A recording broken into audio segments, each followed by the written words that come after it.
Right, hello. Today I'm going to be starting off a new series, Average Gamer Platinums. And the first game I'm going to be doing, really, is Dragon Age Inquisition. I've had this game for a while, but I've never really played through it, so I thought to actually stop me buying umpteen different games and increasing my backlog by a ridiculous amount, I had to try and play the games I've got to death and aim for the Platinum Trophy on the PlayStation, or 100% if you've got the Xbox. Now, I've had a quick bit of research on this game, and most of the trophies seem to be okay. It's just a case of do everything you possibly can, with the one thing being play it on the Nightmare difficulty, which of course is the hardest difficulty in the game. I'm not looking forward to trying this, because apparently it's a bitch to do until you get to a certain point in the game.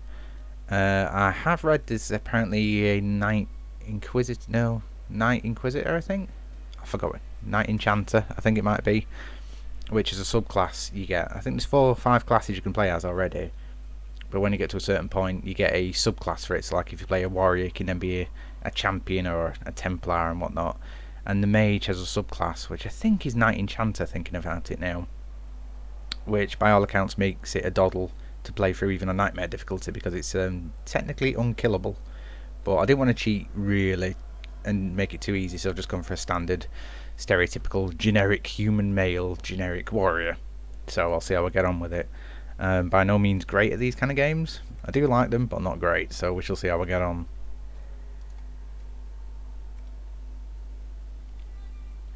What I will do as well whilst I'm going through it, I'm just going to give a quick overview of the story as well, because let's face it, there's not going to be that many trophies, and I'm going to play through a 100-hour game and probably do a 5-minute clip if I just show you the trophies, so balls to that.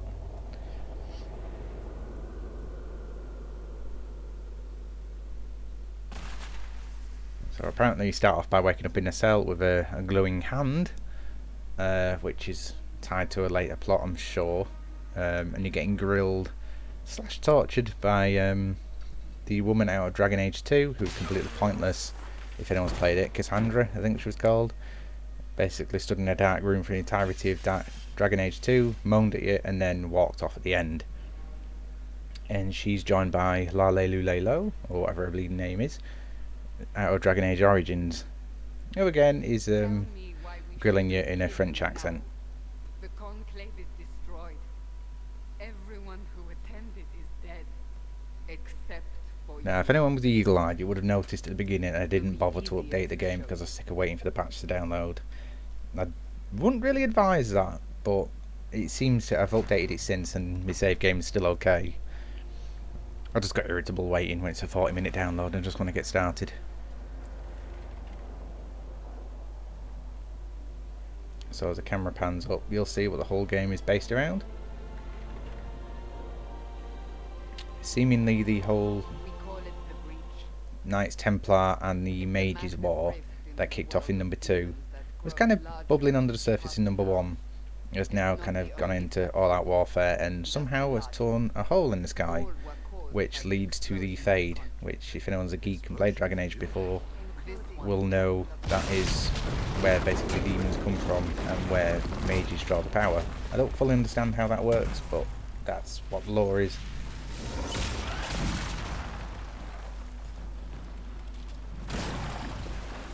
This is your first encounter in the game, which I got to this point. Well, you'll see it in a sec for yourself. Got to this point, started getting irritated by my character's cheekbones. So I did what any normal person would do. I re-rolled immediately and thought I'd make a canary this time. So yeah, that's a good half hour wasted already. So I then started running around as him, realised it's like running around as a Hulk and he's too bulky and irritating. Tried to live with it, got a little further into the game, and of course re-rolled again and remade my original character but sorted out his cheekbones. So anyway, I'll stop pissing about now. This is the first boss you come to, which to be honest on nightmare difficulty for me was a bit of a bitch. I'm not sure if it depends on what class you start as, because you do meet 3 companions, so you've actually got some help in this battle, but of course you've got literally shit you found on the floor to fight with.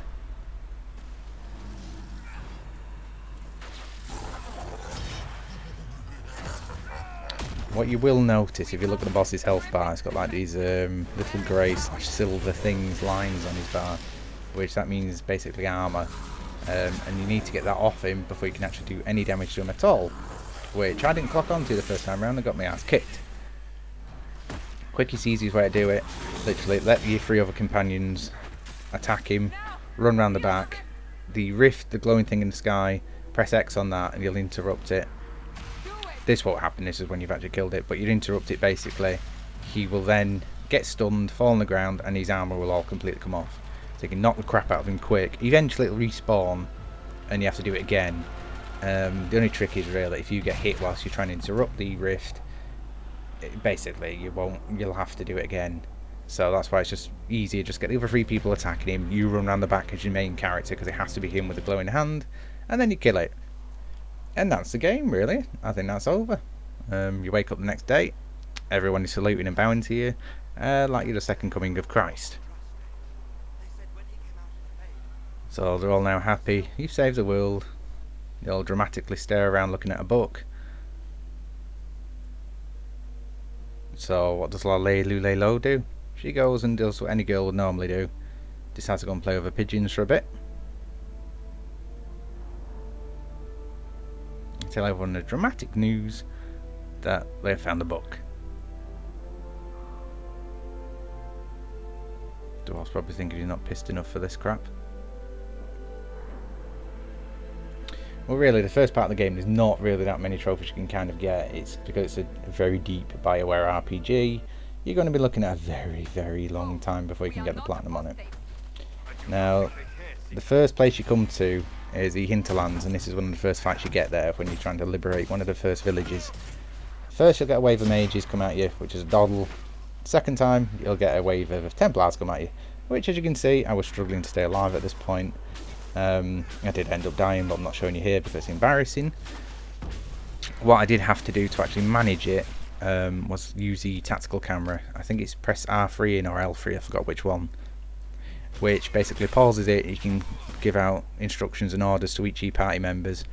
Press R2 to move time forward slightly, see if your plans have moved on. You just have to play it like a game of chess really, otherwise you get your ass handed to you.